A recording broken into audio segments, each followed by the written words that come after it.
কেমন আছেন সবাই? তো স্কুলে এখন পরীক্ষা চলছে ছেলের, আর হাতের কাজও আছে।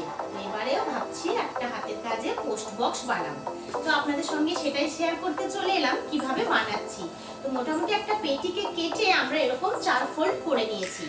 আর এই ফোল্ড করার পর এখানে পোস্ট বক্সের যে দুটো মানে খাপ থাকে সেগুলো কেটে নিয়েছি। এরপরে এর উপরে আমরা কাগজ আটকাবো এবং এর মাথার পোর্শনটা করবো।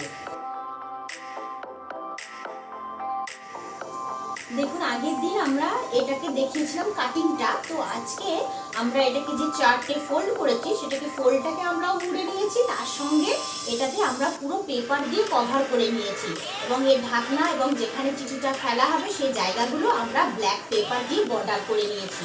আর এর বেসটাও আমি রেডি করে নিয়েছি, এইভাবে বসাবো। আর আছে আমাদের মাথার উপরে শেডটা বানানো, তো বানিয়ে নিয়ে দেখা হচ্ছে। দেখুন, এরপরে যে পোর্শনগুলো আমি করেছি সেগুলো নিয়ে চলে এসেছি। এই দেখুন, তলার যে বেসটা রয়েছে, বেসের ওপরে আমি এই স্ট্রাকচারটাকে বসিয়ে দিয়েছি। আর এর মাথার ওপরে একটা গোল মতন একটা ছাতার মতো করে সেটাকে আটকে দিয়ে এর একটা বেশ ইন্টারেস্টিং একটা লুক যাতে আসে সেইভাবে আমি এটা তৈরি করিয়েছি। কিন্তু এগুলো থাকে, আমরা যদি রিয়েল দেখি তো সেগুলোতেও কিন্তু এরকম গোল টাইপেরই থাকে।